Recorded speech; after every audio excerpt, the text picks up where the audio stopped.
పటాన్చెరు నియోజకవర్గంలో BRS party leader public పడుతున్న తిప్పల మీద పాదయాత్ర చేసిండు. ఆదర్శ్ రెడ్డి అనేట ఆయన చేసిన పాదయాత్ర ఉడిచినాక పెద్ద సభ పెట్టిండు. ఆగో ఆడికి పోయిన హరీష్ రావు కాంగ్రెస్ సర్కార్ను షెడు కూడా ఆడుకున్నంత పని చేసిండు.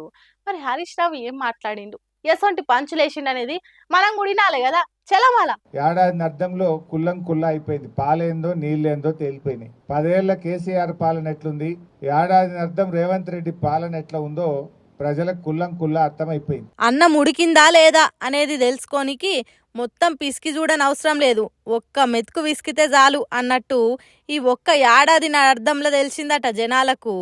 మేము రాగానే ఎల్ఆర్ఎస్ ఫ్రీగా చేస్తాము, కేసీఆర్ గారు డబ్బులు లాగుతుండు అన్నాడు. ఇప్పుడు ఏం చేస్తుండే ఎల్ఆర్ఎస్? ముక్కు విండి ఇలా పేద ప్రజల దగ్గర ఎల్ఆర్ఎస్ డబ్బులు వసూలు చేస్తుండు. మేము వస్తే ఫార్మాసిటీ భూములన్నీ రైతులకు వాపసిస్తా అన్నాడు. ఇవాళ ఏమంటుండు? లేలే కేసీఆర్ 14,000 తీసుకున్నాడు, నేను ఇంకా 16,000 తీసుకుంటా అంటుండు. అంతా ఉల్టా. మొన్న అసెంబ్లీలో అడిగిన, రేవంత్ రెడ్డి నీ కొడంగల్ ఏ ఊరికి చెప్తావో చెప్పు పోదాం, బట్టి విక్రమార్క నీ మధురలో ఏ ఊరు చెప్తావో పోదాం, లేదంటే మా పటాన్చెరువుకు వస్తావా, మా సిద్దిపేటకు వస్తావా రా. ఏ ఊర్లోనన్నా 100% రుణమాఫీ అయిందంటే నేను అక్కడనే ముక్కు నేలకు రాస్తా, నువ్వు రాస్తావా అని అడిగిన. రైతు బంధు రాలే, 4,000 పింఛన్ రాలే, అక్క చెల్లెళ్లకు మహాలక్ష్మి రాలే, అన్ని మాటలు చెప్పిండు తప్ప ఏమి కూడా చెయ్యలే. ఇగో గిట్ల రేవంత్ రెడ్డి చెప్పిన మాటలకు చేస్తున్న చేతలకు ఉన్న తేడాను వరుస పెట్టి చెప్పిండు. కేసీఆర్ తెలంగాణ నిలబెట్టిండు, కానీ రేవంత్ రెడ్డి తెలంగాణను పడగొట్టిండు. కేసీఆర్ ఉన్నప్పుడు ప్రతి సంవత్సరం 12% గ్రోత్ ఉంటుండే.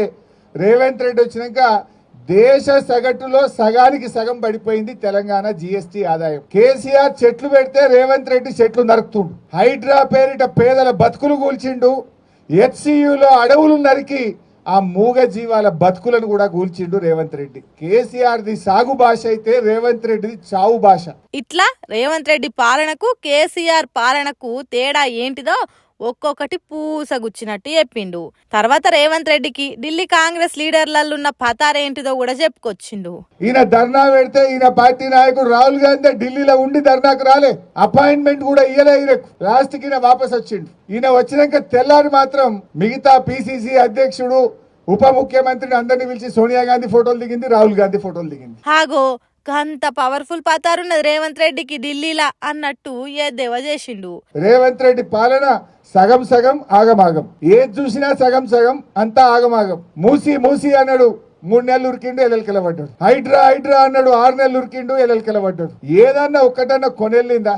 కోసిరి పెడితే కొనెల్లది అన్నట్టున్నదట సీఎం రేవంత్ రెడ్డి పాలన. తర్వాత వరంగల్ జరగబోయే బీఆర్ఎస్ పార్టీ సిల్వర్ జూబ్లీకి పెద్ద ఎత్తున రావాలని పటాన్చెరువు పబ్లిక్ ను కోరిండు. ఏప్రిల్ 27 వరంగల్ మీటింగ్ కు పటాన్చెరువు నుంచి పెద్ద ఎత్తున స్వచ్ఛందంగా కదిలొచ్చే విధంగా ఇప్పటి నుంచి ఏర్పాట్లు చేయండి. ఇగో ఇట్లా రేవంత్ రెడ్డి సర్కార్ ను కడిగి వారేసుడే కాదు, జరగబోయే పార్టీ పెద్ద పండుగకు సంబరంగా రావాలని కోరిండు.